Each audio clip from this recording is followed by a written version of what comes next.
Halo Sobat Gede Kopi, iPhone SE 2022 resmi diluncurkan Apple pada awal Maret lalu. iPhone SE generasi ketiga itu merupakan suksesor dari iPhone SE 2020 yang diluncurkan 2 tahun lalu. Meski sudah dijual secara global, namun iPhone SE 2022 belum juga hadir di Indonesia. Meski begitu, tanda-tanda kemunculannya di tanah air semakin menguat.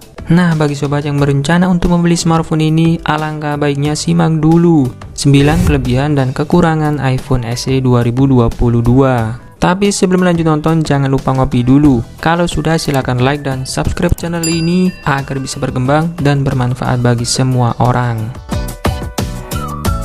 Pertama, desain kompak. Sebagian orang akan memandang bahwa iPhone SE 2022 memiliki desain yang kuno. Namun sebagian yang lain justru akan percaya diri menenteng smartphone ini di hadapan publik. Walaupun penampilannya terlihat jadul, smartphone ini memiliki ergonomika desain nomor 1. Hal ini karena bentuknya yang ringkas dan ringan. Dimensinya 4,7 inci dengan bobot 144 gram saja. Sobat pun akan merasakan kenyamanan saat menggenggam smartphone tanpa membuat tangan cepat pegal. Smartphone ini juga sangat mudah dioperasikan dengan satu tangan.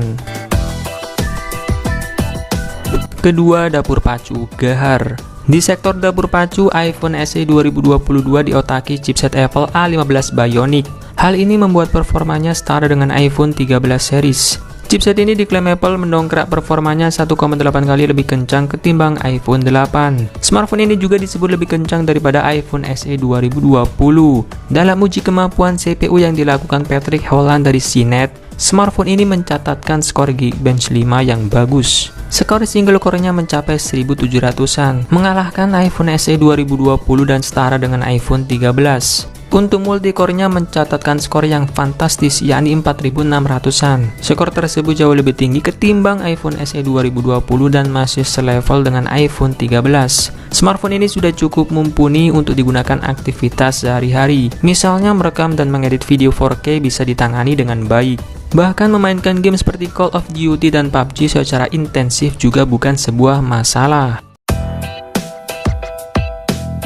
Ketiga, kamera juara. Di sektor fotografi, Apple memilih untuk mempertahankan kamera dengan konfigurasi jadul, tetapi merombak software alias sistem kameranya. Kamera smartphone ini hanya dibekali satu kamera utama dan satu kamera depan. Untuk kamera utamanya beresolusi 12 megapiksel dengan autofocus, OIS, dan ditemani lampu quad LED dual tone flash. Sementara itu, kamera depannya punya resolusi 7 megapiksel. Apple menyematkan fitur-fitur menarik seperti Smart SDR4, fotografi style, diffusion, dan mode portrait.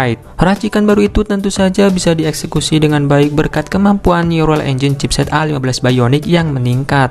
Menurut beberapa penguji, tangkapan kameranya punya detail tinggi dan saturasinya pas dan rentang dinamisnya luas. Warna kulit manusia pun dapat ditampilkan dengan natural. Foto di kondisi low light-nya pun masih oke dengan tingkat noise yang minim. Untuk mode portrait, kamera belakang dan kamera depannya punya separasi yang bagus. Pemisahan antara objek dengan latar belakang dilakukan dengan rapi. Nah, untuk kemampuan merekam video, smartphone ini mampu merekam video hingga resolusi 4K 60 fps. Bisa juga merekam video slow motion pada resolusi Full HD 1080p 240 fps. Sementara itu, kamera depannya dapat merekam video sampai resolusi 1080p 30 fps.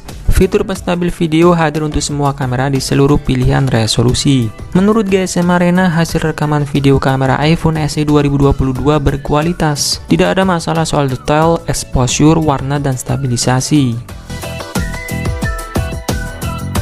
Keempat, fitur keamanan lengkap. Meskipun tampangnya jadul, iPhone SE 2022 justru memiliki fitur keamanan paling lengkap dibanding iPhone lain yang lebih baru. Smartphone ini jelas memiliki fitur Face ID layaknya smartphone iPhone terbaru. Smartphone ini juga memiliki sensor Touch ID yang letaknya menyatu dengan tombol home statis di bagian depan. iPhone SE 2022 bukanlah produk yang jelek. Smartphone ini memiliki kemampuan khas smartphone Apple yang tak bisa disamai pesaingnya. Meski demikian, ada beberapa hal yang perlu sobat pertimbangkan sebelum meminangnya. Pertama, tidak punya jack audio. Cukup disayangkan iPhone SE 2022 tidak memiliki port jack audio 3,5 mm. Jadi jika sobat ingin menggunakan headset biasa, sobat wajib membeli adapter Lightning to jack audio yang dijual secara terpisah. Apple sendiri sebenarnya memiliki produk bernama AirPods agar sobat tidak perlu memakai adapter. Namun harganya memang tidak murah, terlebih jika mengingat headset ini hanya bisa dipakai pada perangkat Apple. Kedua, teknologi layar ketinggalan. Selain secara desain tidak berubah, teknologi layar iPhone SE 2022 juga sama saja, masih memakai panel IPS LCD. Mungkin sebagian orang masih menerima IPS LCD karena tampilan warnanya lebih alami. Panel ini juga punya umur panjang karena tidak mengalami resiko burn-in layaknya panel OLED. Hanya saja IPS LCD masa kini yang disematkan ke smartphone Android sudah lebih canggih. Kecanggihan itu terlihat dari dukungan refresh rate tinggi, bisa 90Hz atau 120Hz. Sementara itu refresh rate-nya juga masih 60Hz. Maka dari itu layar smartphone ini belum mampu memberikan pengalaman yang istimewa saat pengguna melakukan scrolling dan belum mampu menjalankan game-game dengan refresh rate tinggi.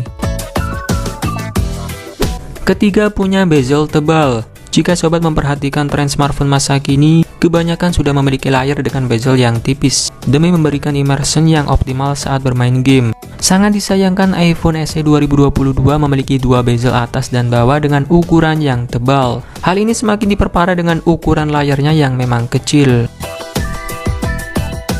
Keempat, tidak support SD card.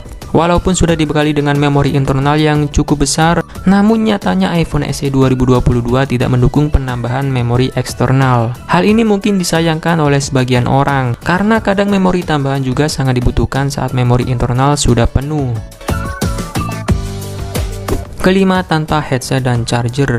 Ada satu kekurangan yang cukup bisa membuat sobat geleng-geleng kepala. Ya, iPhone SE 2022 tidak dibekali kepala charger ataupun headset di dalam box pembeliannya. Bagi sobat yang baru pertama kali membeli iPhone, jadi harus memesan headset dan casan secara terpisah. Ujung-ujungnya sobat harus keluar biaya lagi. Perlu sobat ketahui kalau harga headset dan charger Apple tidaklah murah alias sangat mahal. Tapi memang bukan produk Apple kalau sobat tidak diminta mengeluarkan biaya yang besar. iPhone SE 2022 adalah pilihan yang paling realistis jika sobat ingin membeli iPhone baru. Tetapi dana yang dipunya kurang dari 10 juta. Dengan budget segitu, sobat pun sudah bisa merasakan gaharnya performa layaknya iPhone 13. Nah, itulah tadi pembahasan mengenai kelebihan dan kekurangan iPhone SE 2022. Semoga bisa membantu sobat sebelum membeli smartphone ini. Oke, terima kasih sudah menonton, semoga bermanfaat dan saya admin Greg Kopi pamit undur diri. Sampai ketemu lagi di video selanjutnya. Bye-bye.